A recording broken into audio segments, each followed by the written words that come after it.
Hi, I'm Seth, and I am just a bag of meat that is slowly decaying. Welcome to the good world. 1, 2, 3. So come on into a place that is fine. I'll be your friend and you can be mine. The world is a stream of constant bullshit, but that doesn't mean there's not a whole lot of good shit. You start with believe and we can make something different. Let's build a world that is good. This is a show for adults. Hi, friends. My name is Seth. Welcome to the good world. So today I am thinking about decay. I'm thinking about decay, and it fits with impermanence, which is a thing that I've talked about a bunch.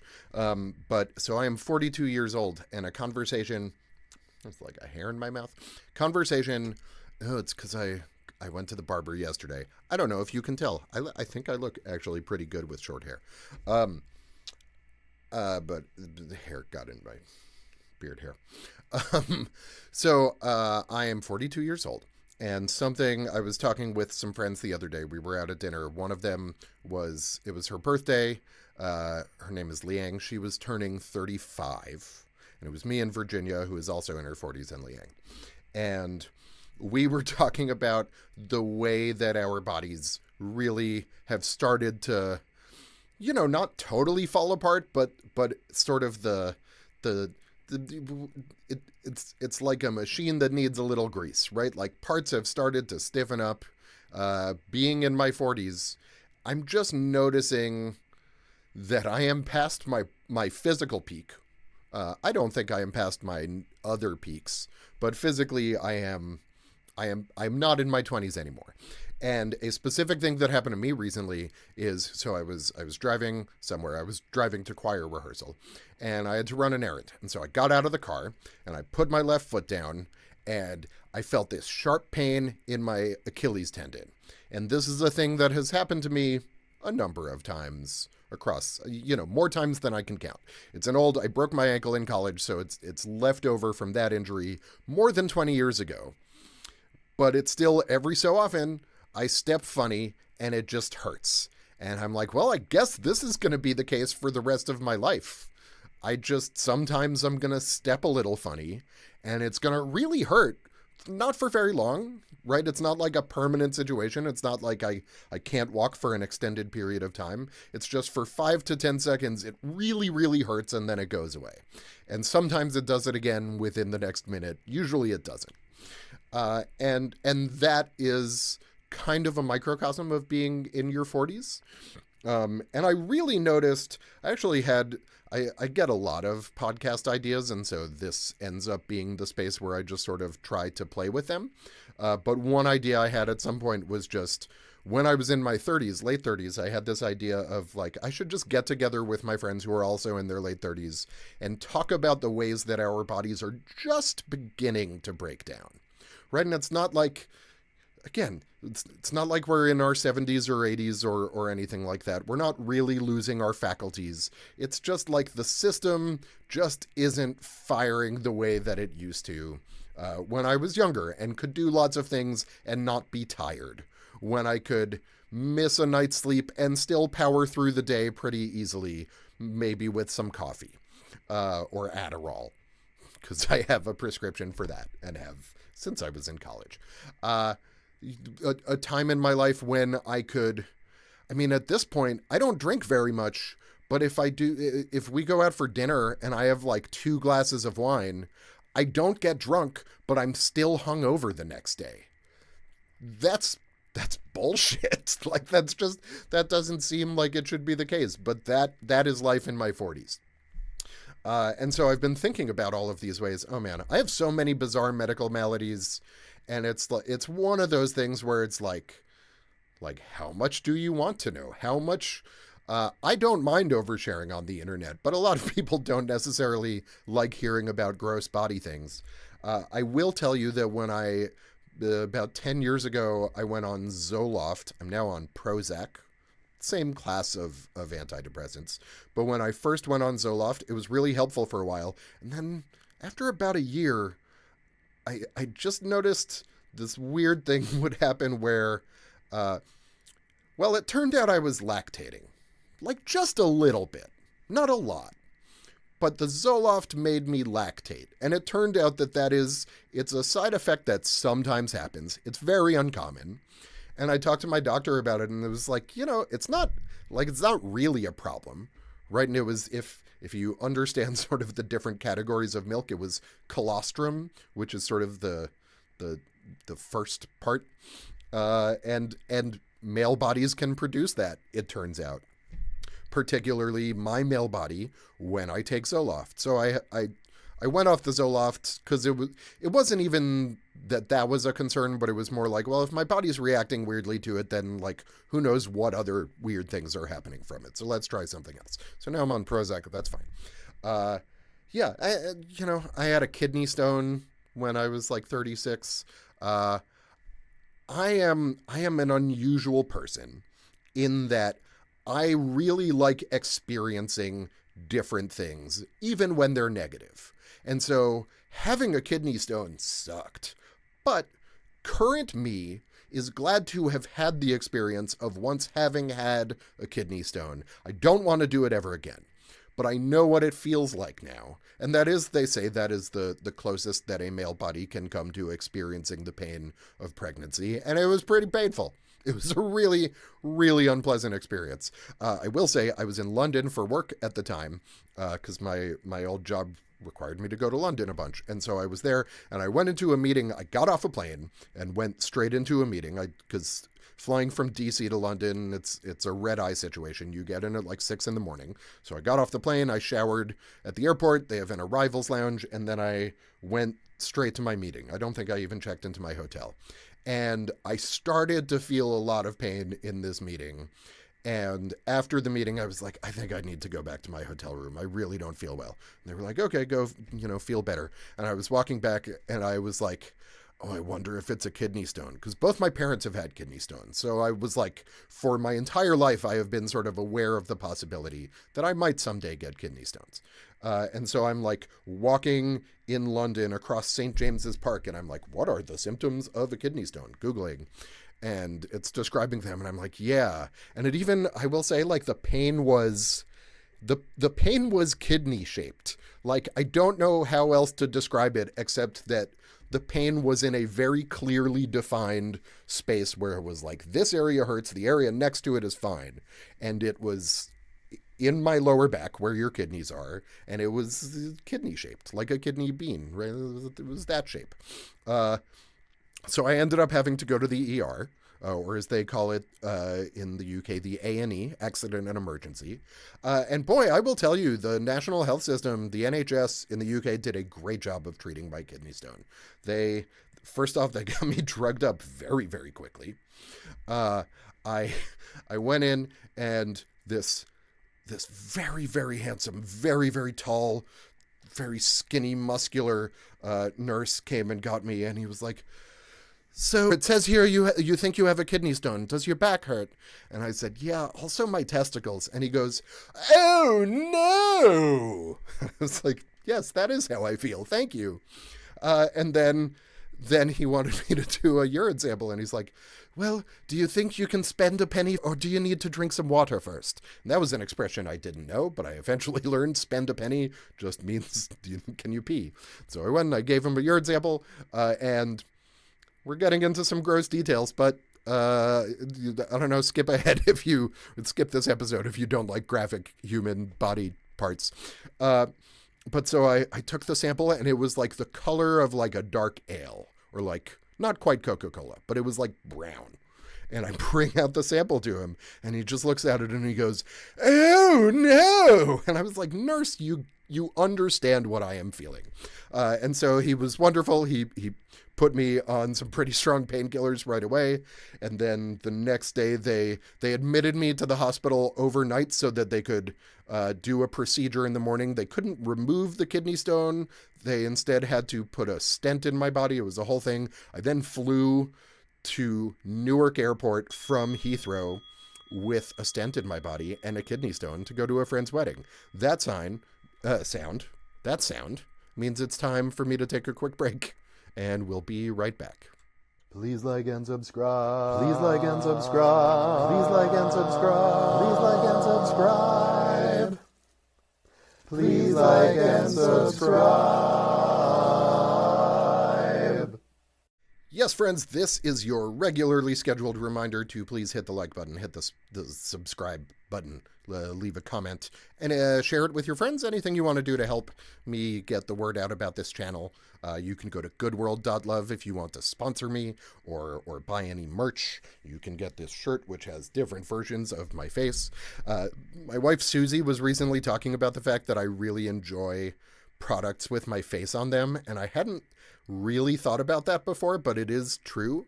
At some point, it was before we were engaged, so it was like within the first couple years of our relationship. We were in Italy. A friend of ours got married over there. His wife grew up in Italy, so they got married in Italy. And so we were over there, and we went to Naples, and we got some amazing pizza. And Susie took this fantastic picture of me just so happy with this incredible pizza in front of me, my face. And I loved it so much that I got it put on like a crystal keychain. So it was like, if you watch Severance, the like crystal mark head in season 1, it was like that, but it was a keychain. I also once got Susie socks that had a picture of me eating pie on them. There's often food involved in it. Anyway, it turns out I like products with my face. You too can own a product with my face on it. Or just words. I also have shirts that say, let's build a world that is good. Ooh, I have hats. Come here. Yeah, got a hat. You go back there. Yeah, here's a hat. It's sort of hard to see, but it's like a nice pink and bluish tie-dye. I'm not going to wear this hat for the whole time, though, because the lighting is going to be all weird. Anyway, so my kidney stone was an experience of body decay. And there is this idea in Buddhism, and it's not just in Buddhism, but it's a pretty big one in Buddhism, that we tend to sort of over-identify with our bodies, right? We think that our bodies are us. When we try to think, where is the self? We think, well, it's in our body. My body is myself. And that sort of makes sense, right? But functionally what's going on is like my consciousness, I mean, it is in my body, but it's in a specific part of my body, right? It's not in my hands. It's not in my knees. It's not in my damaged Achilles tendon. My consciousness lives up in my head behind my eyes. This is sort of my navigation center. And so if you think of it that way, then like your brain is kind of the hub for your consciousness, and your body is like a vehicle that your brain drives around. And so our body, or if you try to find yourself isn't really in your body. And it's also, you could say it's in your brain, but like your brain is constantly changing. There's a whole idea. I probably want to do an episode just about neuroplasticity at some point, but like our brains are so incredibly flexible and can be adapted. Even we tend to think of it happening just when we're kids, but even like at 42, you can learn new skills, you can develop new habits, you can literally reconfigure your brain. And so if your brain can change that easily, then how is it a permanent self? And so the truth is the idea of the self, and this is a big teaching in Buddhism, it's a fundamental teaching in Buddhism. The idea of the self is kind of a story we tell ourselves, but it's kind of a story that makes it easier to understand our experience. But it's not a true thing, right? It's not a true thing in the way that gravity is a true thing. It's just sort of a subjective way to understand our experience. And so we over-identify sometimes with our bodies, and so when our bodies are struggling, we have a tendency to be hard on ourselves. One of my very first episodes that I did in sort of this current iteration of this show, might have been my first episode, was talking about my cancer diagnosis. If you're just tuning in, I'm fine. I had a tumor removed last summer, and I am now effectively cancer-free. But when I first got my diagnosis, I have a friend, my friend David, who's a doctor. One of the first things he told me was, this is not your fault. This is just a thing that happens. And I understood that, but it is something that a lot of people need to hear, right? Because we do tend to think, oh, I did something wrong. My body is betraying me because I did something wrong. And it's like, no, your body is it's just a meat bag that, works really well from like years 17 to 28 ish. And after that, just it starts to break down. Right? If you drive an old car, the engine, I mean, you can replace parts in a way that is harder with a body, but it starts to break down, and our bodies are the same way. And so we end up incorporating a lot of shame when there is any kind of issue with our body, or when our body doesn't conform to sort of normal expectations. Normal. And and not only do we internalize that for ourselves, but we also, anything that we're really hard on ourselves about, we tend to be hard on other people about. In fact, we're often harder on ourselves than we are on other people, but we sort of project that, right? So if I have been sort of varying degrees of overweight for a good chunk of my adult life. Uh, in my late 20s, I was in such good shape, but I'm not anymore. I'm not in the worst shape, but I'm not in great shape, right? And so there was a time when I felt really bad about that. And when you feel really bad about something about yourself, you tend to look at other people and be like, ugh, I can't believe what terrible care they're taking of themselves. And that's how you get you've probably heard there's a common expression that's like, when you point a finger, there are three pointing back at you, right? Because these three fingers are all facing you, even if this one is facing away.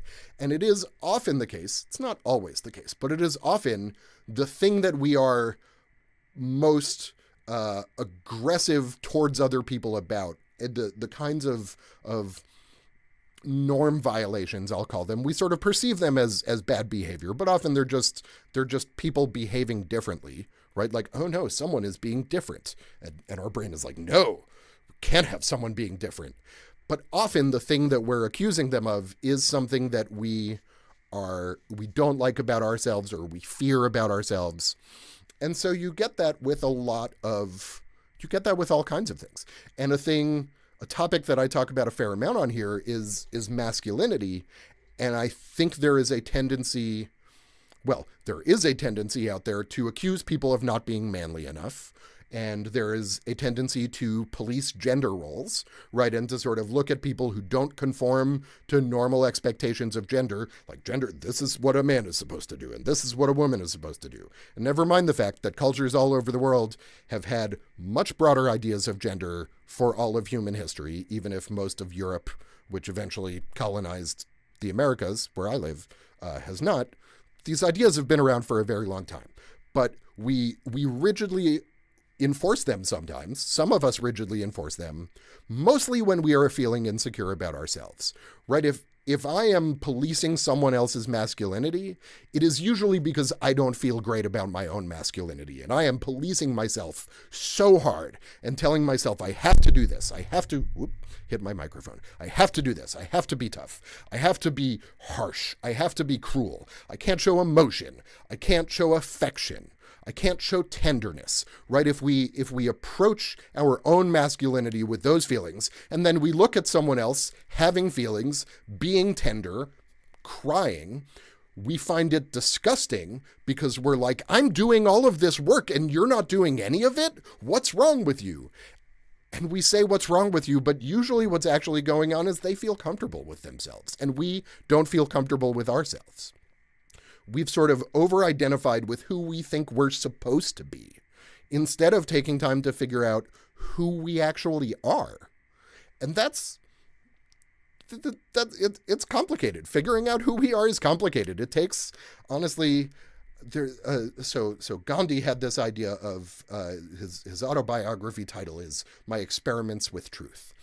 And it really is about figuring out who you are is a matter of experimentation, right? It's like, well, maybe I like playing guitar. Let's try playing guitar. I don't like playing guitar. I actually do. But I tried playing cello when I was a kid. I did not like playing cello, right? We try things.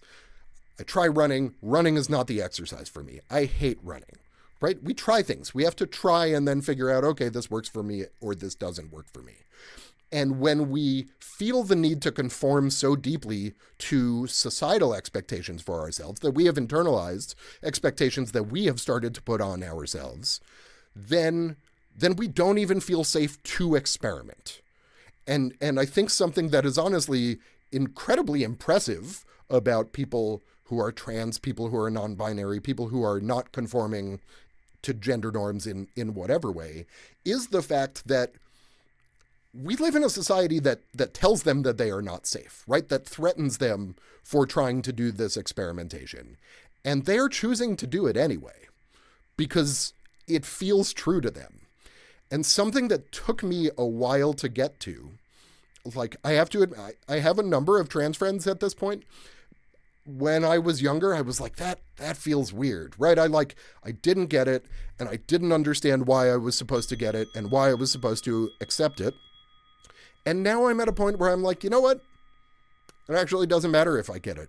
It's not up to me to decide who someone else gets to be. If someone else feels like they are their most authentic self, going by a different name, going by a different pronoun, dressing in a different way, then my discomfort with that is my problem. It's not theirs. And frankly, I can be impressed by their self-assuredness in being willing to do that exploration anyway, right? And it's not about, I think there's a tendency to sort of skip over the part of admitting that we're learning and to go from I don't understand to it's a similar thing, right? To condemning other people. How dare you not use their preferred pronouns? And I understand that, but I also think it's important to show like, oh, I'm learning. I'm actually working on myself and trying to understand, like, yeah, okay, there are people who are living in ways that I cannot imagine being in their shoes, right? It's just completely different from how I live. Okay. Honestly, that's fine. Like, if it works for them, it is not my job to question it. It is, if anything, my place to support them, right? Because I support people being their authentic selves. I support people doing exploration, doing experimentation, and really, really trying to dig deep into themselves wherever that takes them. And as long as you're not imposing that on other people and trying to convince other people to be like that, which, by the way, there's a lot of sort of narrative about, oh, trans people are trying to force other people to be like them. No, the people who are trying to force other people to be like them are cis people, right? People who are not trans. People who are like, no, you have to be a man this way. This is how you're supposed to be a man. This is how I've always been taught to be a man. And if you can't be a man like that. You're not a man if you're a man like that. That's coming from the outside. That is an imposition of cultural norms on people who are just trying to live their lives. And so I ended up there after starting on bodily decay, because sometimes my episodes are unscripted and unplanned, and this was one of them. Hi, friends. I just want to jump in here and add something I've been thinking about as I've been editing this video, which is that I'm trying to walk it's a difficult line here by talking about other people's bodies and identities from my own perspective. And the reason I think that that's a difficult line to walk, it isn't because I'm afraid of someone, afraid of offending someone. It's not because I'm afraid of a debate. It's because, honestly, I don't think there is a debate to have. Quite simply, I do not think other people's bodies are a topic for debate. And if I'm reluctant here, it's because I recognize how completely exhausting it must be to have a core piece of your identity be treated as a political question for other people to decide. And we talk a lot about freedom. It's something I talk about on this show, but it's also something that comes up a lot in our culture, where it's often more of a slogan than a value.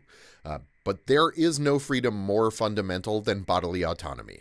And I touched on this, but if you have a problem with someone else's body, then the truth is right there in that sentence. You have a problem, right? It's your problem, not someone else's. If you have a problem with someone else's identity, it is your problem. It is not their problem. It is not other people's job to make you or me or anyone else comfortable with who they are. And as I said earlier, I'm not pretending I was born believing all of this, right? It took some work. It took some personal growth. It took some spiritual practice. And I'm still very much a work in progress, like all of us. This isn't about me proving anything. I'm not trying to virtue signal. The thing that our culture often calls virtue signaling, in my opinion, is honestly, it's just kind of a manifestation of guilt, right? It's people people's way of trying to make up for a past where maybe they didn't know better and they might have hurt people. And whenever we're virtue signaling, it's the same thing as before, right? It's one finger pointing with three pointing back at ourselves because we learned something and we feel ashamed of our behavior before we learned it. And so I want to be very clear that I arrived where I am not just through my own work, but especially, honestly, through the gift of patience and understanding and the love of other people, right? Other people's patience, other people's understanding, other people's love that they have given me is how I've gotten here. And so the debt that I owe is to provide my own patience and my own understanding and my own love. And that is what I'm trying to do. And hopefully I'm doing an okay job of it. And friends, whoever you are, wherever you are, however you feel in your body, please know that you are loved and you are deserving of love, and your worth is not conditional on conforming to anyone else's expectations, even mine. Okay, thank you for listening, and we'll go back to, it's the end of the episode, but we'll go back to it. That sound that just happened means it's time to go. I have a doctor's appointment that I have to get to. It's not anything, weird or scary. It's just my annual checkup. But anyway, we're just gonna, oh no, I dropped my pick. I have a different pick. I think it went inside the uke. Well, thank you, friends, for your visit today. Now it's time we both go on our way. The world will still be insane tomorrow, but don't let that fill your heart with sorrow. You can thrive in a desert, just ask a saguaro. Please give to my Patreon. Capitalism is fun. Let's build a world that is good. This is a show for adults. Bye, friends. Thanks so much.